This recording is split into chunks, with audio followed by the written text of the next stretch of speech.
students. Today we are going to study social science for class 8, chapter 1, Arrival of Europeans in India. Arrival of Europeans in India means how the Europeans came to India and they had a trade with our country. Let us begin. We have learned in the previous standard that many years ago our country was one of the leading countries in the world. Yes, we have learned this in 7th standard that our country was a leading country in the world. Our country was distinct in the whole world. The people of various countries were being influenced by our culture and prosperity. Yes, everyone were influenced by our culture and prosperity. Many people worldwide were eager to enter into trade with our country and earn wealth out of it. So many other people they wanted to come to our country from the world and wanted to earn money through trade. Earlier, the merchants from the various countries came to India from the northwest by land route for the purpose of trading. For trading, the merchants came to our country from northwest by land route. They came by a land route. They used land route for trading. For years, the Arab traders undertook trade through land route. Then the Arab traders started trading with us through land route. But as situation changed, trade through land route stopped. Then the situation came when it was being stopped. The trade was stopped through land route. Consequently, the demand for the Indian commodities like silk, cotton clothes, muslin, black pepper, spices, etc. increased in the European countries. Yes, all the commodities like all this silk, cotton, black pepper, they increased in the European countries and the demand for this all thing also increased. They wanted to have trade with us, but the land route was stopped. So they wanted to trade with us and wanted to find a new route to India. To take the advantage of this situation, many countries of Europe started searching for a sea route to India. See, land route was being stopped, so they were thinking to come to India through a sea route. So they searched for a sea route. Subsequently, some adventurous sailors of Europe and the other countries started the search of sea route to come to India. Yes, many other sailors started, European sailors, they wanted to trade with us. So they started to search the sea route to India. One of them was Christopher Columbus. Christopher Columbus, an Italian explorer, was one of the brave sailors who ventured out to find the sea route to India. He was an Italian sailor and a very brave sailor, and he tried to find the sea route to India. He thought that one can go to the east via west also. He thought that one can go to east through the west also. Why did he believe so? Why do you think why they believe so? Yes, he thought that the earth is round. If he will go by the east, he'll turn to the west. Think about it. Columbus started his journey to India and accidentally reached America. He started the journey to India. He wanted to come to India, but accidentally he reached to America. As long as he lived where he lived, he was under the misconception that he had discovered the sea route to India. He was thinking that only that he has discovered sea route to India, but he was not knowing that he is in America. Hence, ever today the natives of America are called Red Indians. See, today also the natives of who are the natives of America, they are called as Red Indians. And the islands group in Caribbean is known as the West Indies, and they are known as West Indies in the island over there. The other who came was Vasco da Gama. Vasco da Gama, a native of Portugal. He was from the native of Portugal. He discovered the sea route to India. He also started to discover the sea route to India. He encircled the Cape of Good Hope. Then he encircled the Cape of Good Hope in South Africa and reached the port of Calicut on 22nd May 1498 after crossing the Indian Ocean. He came to India through the Indian Ocean and reached the port of Calicut. Yeah, he reached the port of Calicut on 22nd May 1498 by crossing through which ocean? Indian Ocean. The then ruling king of Calicut, Zamorin, gave permission to Portuguese to trade. Then in those days the king of Calicut was Zamorin.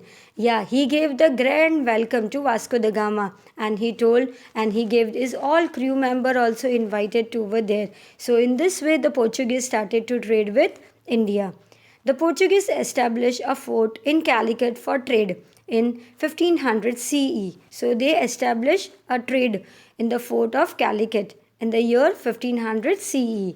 They fortified it and appointed a commander in chief. They have fortified it and they appointed the commander in chief also over there to safeguard the fort. He wanted to safeguard the fort over there, namely Albuquerque, to safeguard the fort. Moving northward, Albuquerque conquered Goa in 1506 CE. Within a span of 100 years, the Portuguese took control of Mangalore, Cochin, Goa, Div, Mumbai, and islands of Lanka. Yes, this Albuquerque was appointed as a governor of the first Portuguese colony. Then he moved towards north and then he captured Goa in the year 1506. After 1500, that is almost 100 years, Portuguese got control over Calicut, Goa, Mangalore, Cochin, Div and Daman. Yes, in that the Cochin, and they also started traded. In the year 17th century, the business and the trade of the Portuguese started moving towards the Bengal. That we'll see in the end of Portuguese rule.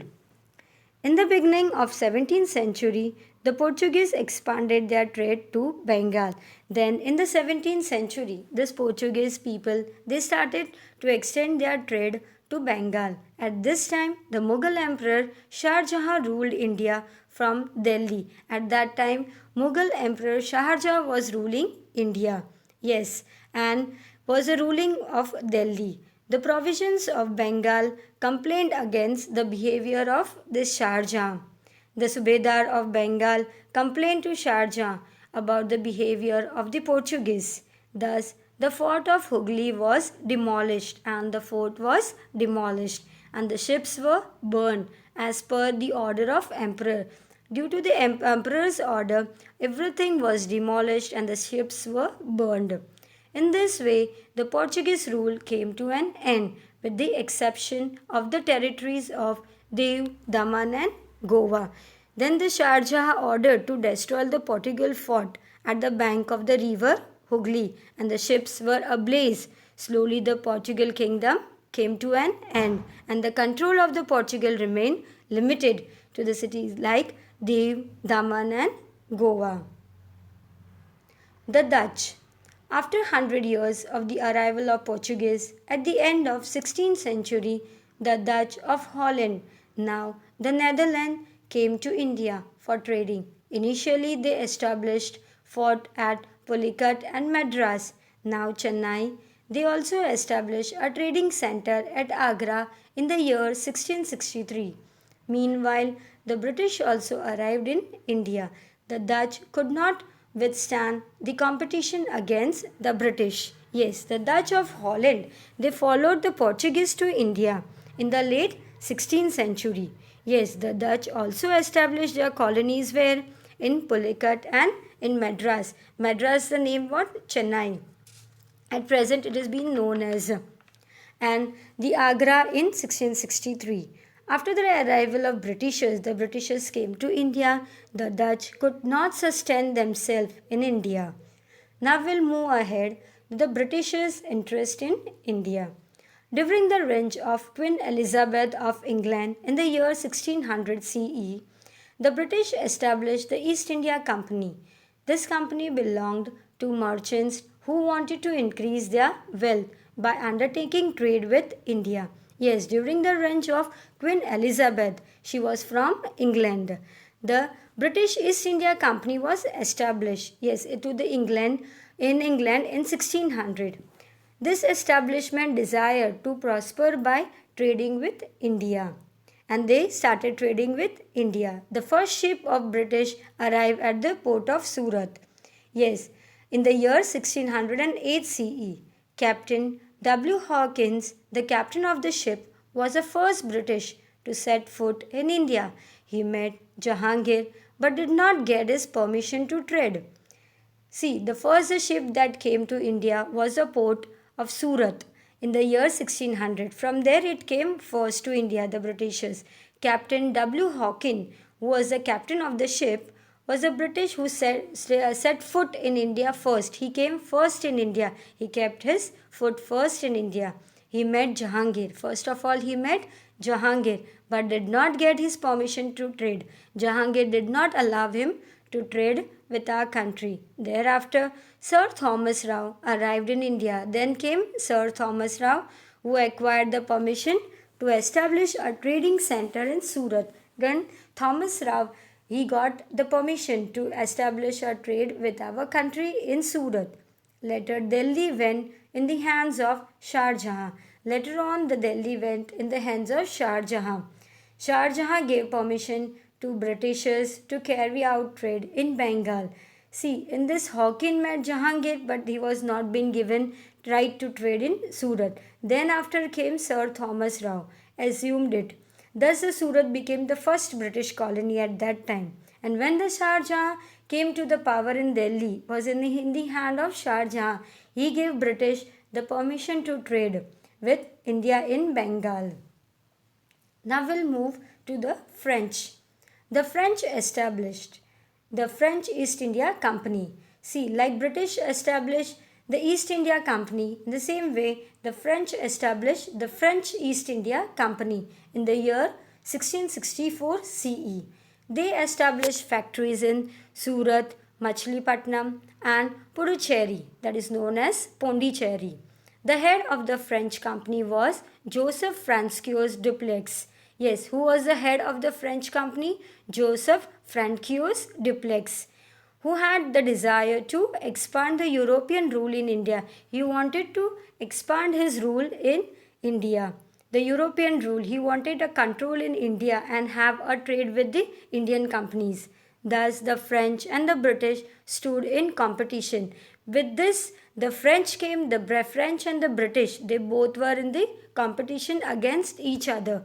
And to become the strongest European countries, they wanted to trade with India and they want to be a strongest European country by trading and getting all the goods from Indian markets.